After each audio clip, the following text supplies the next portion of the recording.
everyone, I'm Dalene Hassan. Welcome to the show. This week we are covering a trio of topics from the Middle East and North Africa, like how competitive Emirati surfers staycationed in lockdown is using the downtime to rediscover sports activities in his home city, Abu Dhabi.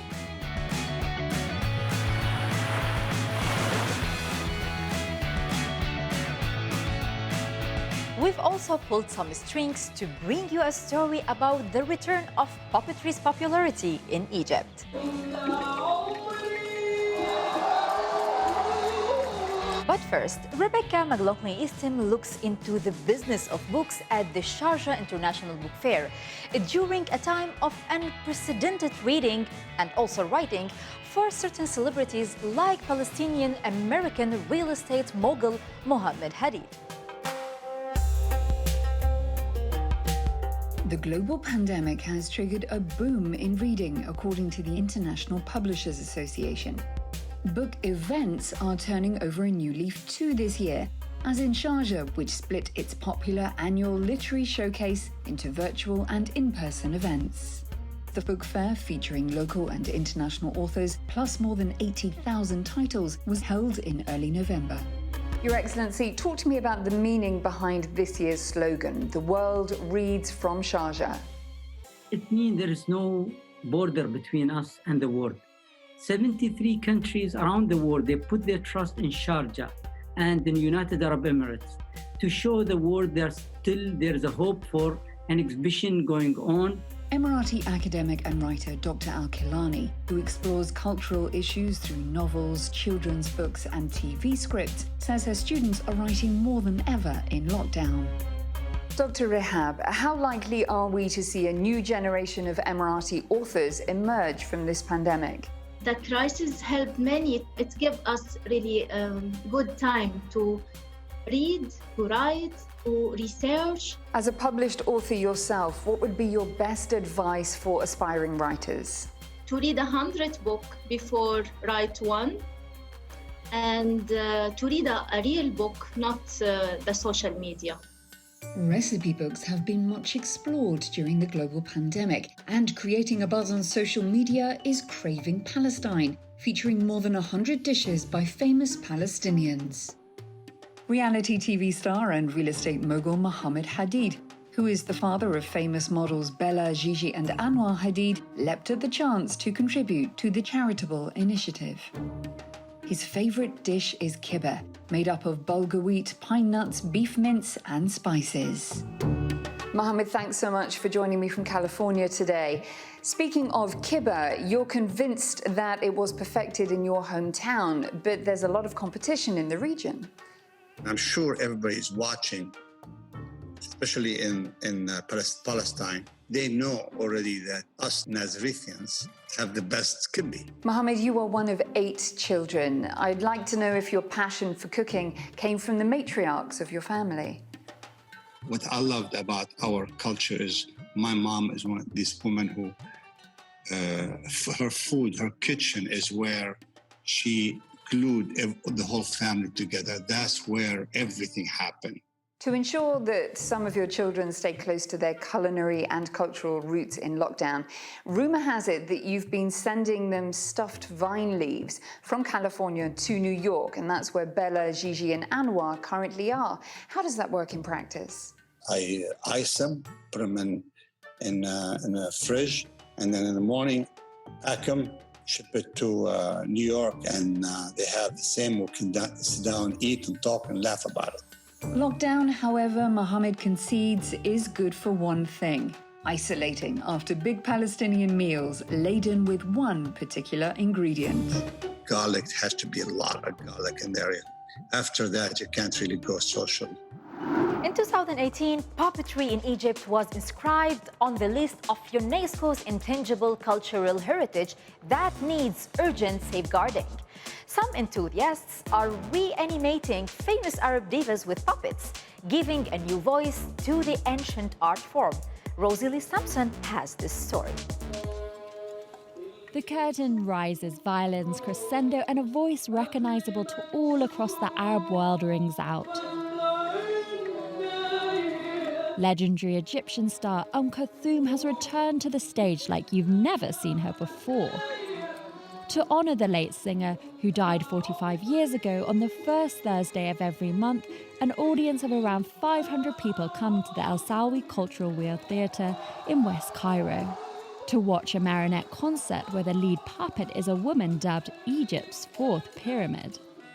I caught up with a man pulling the strings to find out more. We are very, very proud of this show, and we keep reminding ourselves that people love Kulthum, her sound. What we do is only a small addition to her great heritage. But again, it is Kulthum that attracts people, and we do our best, at least not to disappoint anyone watching us. The art of puppetry in Egypt dates back to the ancient times and the rule of the pharaohs, and it was particularly popular during the Ottoman Empire. Mohammed's interest in puppeteering was sparked while at school almost 50 years ago. It was there he first learnt the craft, from carving the mannequins, sewing costumes and mastering the strings. And in 2004 he opened the El Saki Puppet Theatre, not only for shows but to pass down his knowledge to younger generations. Since I started the puppet theatre of El Sawi Culture Wheel, I felt I have a real need of training people and of building a group, because this work is never done by one person. So from day one I had to bring together young people and make them get the whole secret. Inas has been a fan of Mohammed's theatre for 10 years, and a month ago she decided to enroll in their workshop.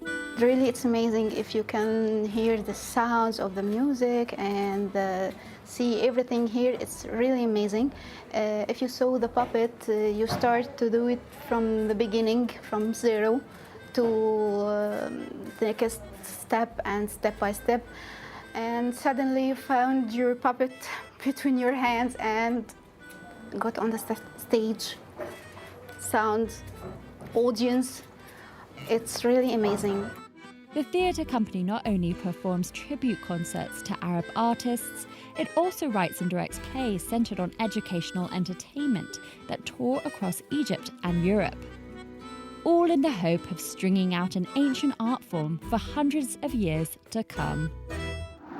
From extended summer deals to new islands opening for business, travel restrictions have set the regional staycation market alight. Salim Saeed explores why local sun, sea, sand, and surf are at the top of many people's lists. Here is the story. Global tourism, as one of the world's most important and fastest growing economic sectors, suffered a 65% loss in international tourist numbers in the first half of 2020, according to the United Nations, due to the COVID-19 pandemic. To compensate, many regional hotels are appealing to staycationers. Like in Abu Dhabi, home to Al Hudayriyat Island, a new commercial and entertainment location looking to provide visitors with a one-stop destination for relaxation, but also fun physical activity. Due to the demand that we have seen for the staycations and the activities, Al Hudayriyat is providing different sports activities and adventurous activities. In the UAE, according to a Danata travel survey, 91% of respondents wanted to, quote, experience more of the UAE this year and next, and they're doing it by air, land, and sea.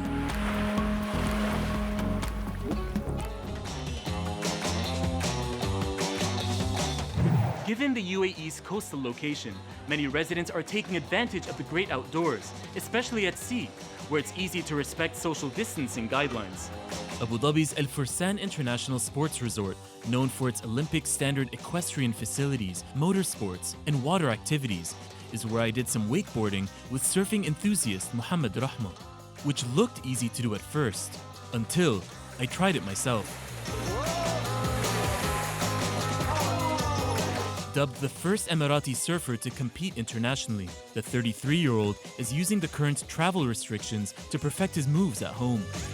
So UAE surf is seasonal, so only winter time, so you get like from November all the way to like March. Otherwise, we just go behind the boat, so we go like wake surfing, or we just go cable park. Mohamed is also on a mission to show residents that there's no excuse for being inactive during the pandemic, despite countless injuries. About 12 surgeries and surviving colon cancer this year, the adrenaline junkie is entering a 30 sports in 30 days challenge to highlight what the UAE has to offer staycationers and how to self-motivate. I don't like to go to the gym, I don't like to run, but I like to play sports. And this is not an excuse that you don't like the gym or you get bored running, but what you can do is like go out, meet new friends, join a community and play sport. Mohamed may find this an easy sell with UAE residents, because according to Al Fursan's CEO, the UAE's warm weather and waters have attracted a record number of domestic holiday goers, prompting on-location hotels and villas to extend summer staycation packages until the end of the year. We have noticed over 40% increase in visitors compared to 2019, and we do have an expansion plan for this place. We will be adding more activities starting from next year. More family sports pursuits are on the cards, giving those unable to travel the feeling they're on vacation without leaving their current home city. Well, that's where we must leave our show for now. Before I sign off, here are some Instagrammers that caught our attention this week. Thanks for watching, stay safe, and I'll see you soon. Austrian-Egyptian author Nancy Sebida signs her latest book at the Sharjah Book Fair. The Brazilian Priscilla splashed out at Abu Dhabi's Yas Water World. And Indian puppeteer Sangya is pulling strings to make people smile.